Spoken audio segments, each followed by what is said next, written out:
કરવું પડે છે। Thank you thank you thank you. કરો બ્રાહ્મણોને કરો, પણ એવી ઉપેક્ષા ના કરો કે આપણે કમજોર છીએ। આપણે બહુ જ સર્વશ્રેષ્ઠ જ્ઞાતિ છીએ। છું દીકરાઓને પણ અપીલ કરું છું કે જ્ઞાતિમાં જ લગ્ન કરવાનો આગ્રહ રાખજો, કારણ કે સમાજ છે તો જ તમારી ને અમારી ઓળખ છે, બાકી સમાજ નથી તો આપણી કોઈ જ ઓળખ નથી। એટલે મહેરબાની કરીને તમે સારું ભણો, સારા રૂપિયા સમાજમાંથી જ કરશો એવી એક નમ્ર અપીલ છે। અને ઘણા યુવક યુવતીઓ આજે બાહોશ અને ઉમદા વ્યક્તિત્વવાળા અહીંયા ઉપસ્થિત છે।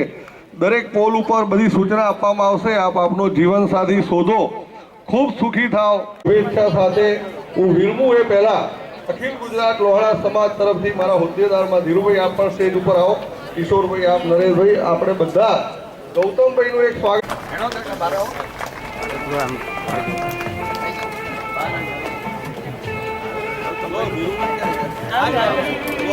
ક્યાં સુધી તાળીઓ જોરદાર અવાજ આવવો જોઈએ, અવાજ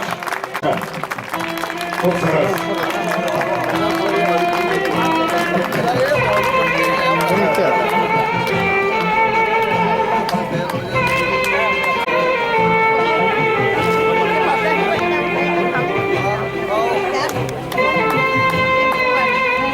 એક દીકરી કવિના ઠક્કર જલ્દી જરા સ્ટેજ ઉપર આવી જાય છે।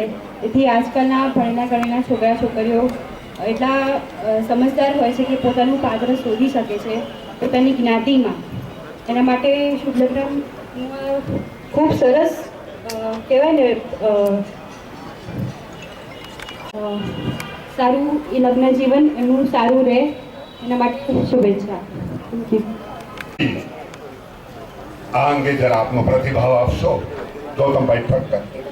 ના, એ વાત સાચી છે, ખબર નહીં પણ હું કશું નથી કરતો ને આટલો મોટો કાર્યક્રમ થઈ જાય છે, કશું નથી કરતો ને રોજ 30 રજિસ્ટ્રેશન સાઇટ ઉપર આવતા જાય છે, કશું નથી કરતો ને 33,000 સભ્ય જાય અને રોજ 3 સપણ થાય। મને લાગે છે હવે આનાથી વિશેષ તો મારે કંઈ કરવાનું નથી રહેતું। દુનિયામાં કોઈ પાસે સત્તા નથી, જો એકનું થાય અને બીજાનું ન થતું હોય તો હું એવી વાત કરું કે હું સત્પણ કરાવી આપું ને મેં આટલા કરાયા તો હું વાહિયાત વાત કરું છું, હું બનાવટ કરું છું। જ્યોતિષ માટે શું કરવું જોઈએ? બહુ વર્ષો પહેલા કંસ માટે એક આગાહી થઈ કે દેવકીનું બાળક તારી હત્યા કરશે। ખાલી એટલું જ કરવાનું હતું કંસે, નસીબ બદલવા એણે પ્રયાસ કર્યો। એને ખાલી એટલું જ કરવાનું હતું કે દેવકી અને વાસુદેવને અલગ રાખવાના હતા, પણ એણે ઊંધું કર્યું। દેવકીના 8 બાળકની હત્યા કરી અને છેલ્લે તો જે થવાનું હતું એ જ થઈને રહ્યું। પુત્ર વિયોગથી મૃત્યુ, રામ ભગવાન થઈને મૃત્યુ રોકી ના શક્યા, નસીબ બદલી ના શક્યા। તો કોઈ જ્યોતિષ તમારું નસીબ નહીં બદલી શકે, જે થવાનું છે એ જ થઈને રહેશે।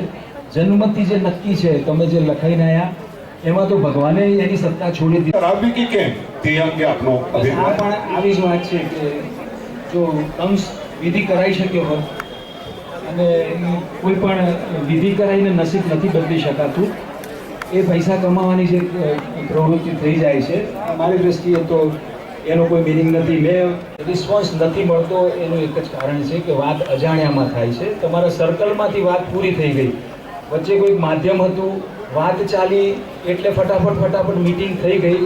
હવે અજાણ્યામાં તમારે ડાયરેક્ટ પ્રયાસ કરવાનો અને એ પ્રયાસમાં સામે એક ડર હોય કે આ ઠેકાણું આવ્યું। પહેલાં ડર એવો છે કે અજાણ્યું લાગે તો તમે વાત છોડી દો બસ।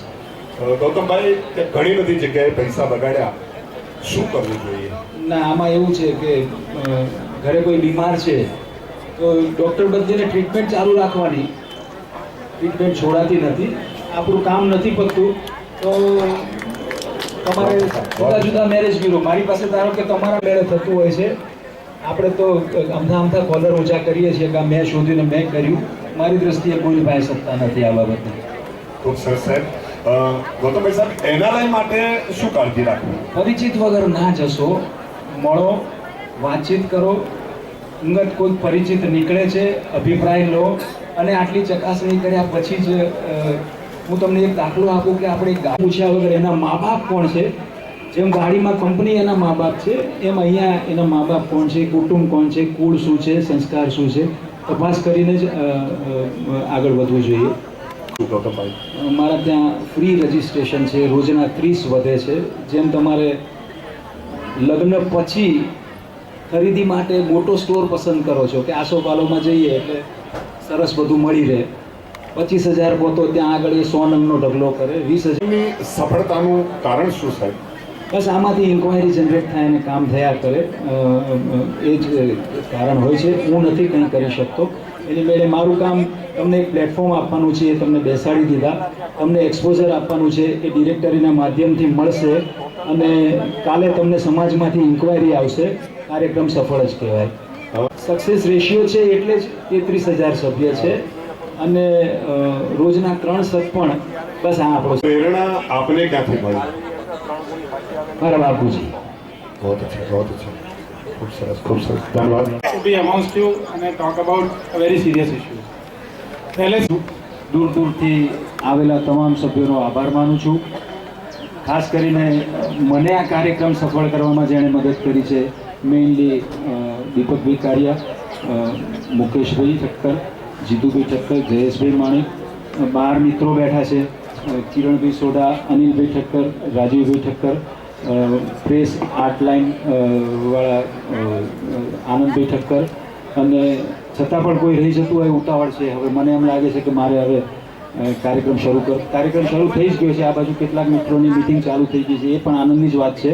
એ જ કાર્યક્રમ છે આ કાર્યક્રમ. હું માફી માગું છું કે આ કાર્યક્રમ ખોટો કાર્યક્રમ છે મારી દૃષ્ટિએ, પણ મારી એક મર્યાદા છે. મદદ કરી છે, આપણે એનો આભાર પણ માનવો પડે છે. અને